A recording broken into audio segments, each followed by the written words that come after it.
तो सबसे पहले दिल्ली विधानसभा चुनाव से जुड़ी बड़ी खबर, बीजेपी का संकल्प पत्र पार्ट 2 जारी हो चुका है। विकसित भारत के लिए विकसित दिल्ली, ये बीजेपी ने कहा है। साथ ही ये कहा कि हमारे संकल्प दिल्ली को विकसित बनाने वाले हैं। दिल्ली की हर समस्या हल होगी। 17 जनवरी को पहला संकल्प पत्र जारी किया गया था और इस संकल्प पत्र में कई लुभावनी घोषणाएं की गई थी और अब संकल्प पत्र पार्ट 2 जारी कर दिया गया है। 3 चरण में बीजेपी अपना संकल्प पत्र जारी कर रही है। ये दूसरा चरण है। संकल्प पत्र का पार्ट 2 सामने आ चुका है, जिसमें अब ये दावा कर रही है बीजेपी कि ये संकल्प पत्र दिल्ली के विकास के लिए है। दिल्ली के विकास की योजना इसमें शामिल है। तो बीजेपी ने अब आने वाले विधानसभा चुनाव से पहले अपना संकल्प पत्र पार्ट 2 जारी कर दिया गया। इससे पहले भी पार्ट 1 में कई लोक लुभावन वादों का जिक्र किया गया था।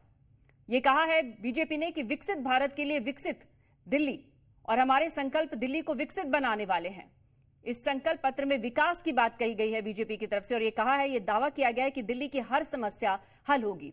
इससे पहले पार्ट 1 17 जनवरी को आया था संकल्प पत्र का और आज बीजेपी का संकल्प पत्र पार्ट 2 जारी किया गया। तो दिल्ली विजय के लिए बीजेपी भी अपनी कमर कस चुकी है और घोषणा पत्र जारी किया गया है।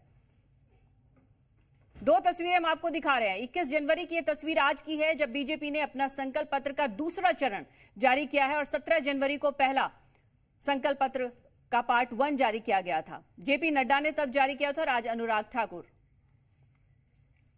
आपदा के कारण कोविड महामारी के दौरान जहां ऑक्सीजन नहीं मिल पाती थी, अस्पतालों में बेड नहीं मिल पाते थे, उस समय सैकड़ों करोड़ रुपए इन्होंने माफ कर दिए शराब व्यापारियों के।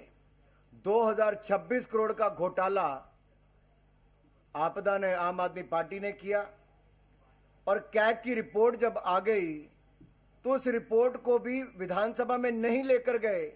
मेरा सीधा सवाल है आम आदमी पार्टी से,